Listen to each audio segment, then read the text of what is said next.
आज की कहानी का शीर्षक है जाति और समाज की कहानी। गांव का नाम था देवपुर। बाहर से देखने पर यह एक आम सा गांव लगता था। कच्ची सड़कें, पीपल का पेड़, मंदिर की घंटी और सुबह सुबह बैलों की आवाज। लेकिन देवपुर के भीतर एक ऐसी दीवार थी जो दिखाई नहीं देती थी, जाति की दीवार। इस गांव में कुएं अलग थे, बेचने की जगहें अलग थीं और लोगों की इज्जत भी अलग अलग तौली जाती थी। आरव गांव के स्कूल में पढ़ने वाला एक होशियार लड़का था। उसके पिता स्कूल के चपरासी थे और माँ आंगनवाड़ी में काम करती थीं। आरव पढ़ाई में अव्वल था, लेकिन उसे सबसे ज्यादा परेशान करता था एक सवाल: अगर सब इंसान एक जैसे हैं तो हम अलग क्यों हैं? स्कूल में एक दिन पानी खत्म हो गया। आरव ने सामने रखे मटके से पानी पी लिया। तभी एक शिक्षक चिल्लाए, अरे, ये मटका तुम्हारे लिए नहीं है। पूरी कक्षा हंस पड़ी। आरव का गला सूख गया, पानी से नहीं, अपमान से। घर आकर आरव ने माँ से पूछा, माँ, हम कौन सी जाति के हैं?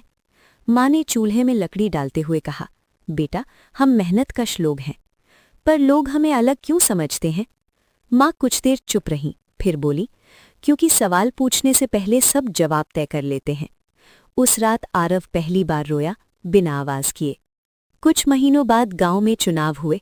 नए सरपंच बने शेखर बाबू, शहर में पढ़े लिखे पर जड़ों से जुड़े इंसान। पहली सभा में उन्होंने कहा, देवपुर को आगे बढ़ना है तो पहले दीवारें तोड़नी होंगी, जाति की, सोच की। लोग घुसर फुसर करने लगे। एक दिन स्कूल में विज्ञान प्रदर्शनी थी। आरव ने पानी बचाने पर एक मॉडल बनाया। जब पुरस्कार का समय आया तो सबको लगा इनाम किसी बड़े घर के बच्चे को मिलेगा। लेकिन शेखर बाबू ने मंच से कहा, ये मॉडल नहीं, सोच है, और ये सोच आरव की है। पूरा गांव सन रह गया। कुछ लोगों ने फुसफुसाकर कहा, ये लड़का तो। शेखर बाबू ने वही बात काट दी, ये लड़का इंसान है, बस। अगले हफ्ते सरपंच ने ऐलान किया, अब गांव में एक ही कुआं होगा, सबके लिए। हंगामा मच गया। कुछ लोगों ने कहा, परंपरा टूट जाएगी। शेखर बाबू शांत थे। परंपरा अगर इंसान को छोटा करे तो टूटनी चाहिए। पहले दिन कोई कुएं पर नहीं आया। दूसरे दिन आरव की माँ गई, कांपते हाथों से पानी भरा। तीसरे दिन एक बुजुर्ग आए, फिर एक और। एक शाम गांव में आग लग गई। घर जलने लगा, एक ऊंची जाति का। सब दौड़े। आरव के पिता सबसे पहले पहुंचे। बिना सोचे समझे आग में कूद गए। घर बच गया, लेकिन पिता बुरी तरह झुलस गए। अस्पताल में वही व्यक्ति रोते हुए बोला, आज समझ आया, जाति नहीं, इंसान काम आता है। कुछ साल बाद आरव शहर गया, पढ़ाई की, अफसर बना। लेकिन वो लौट आया देवपुर।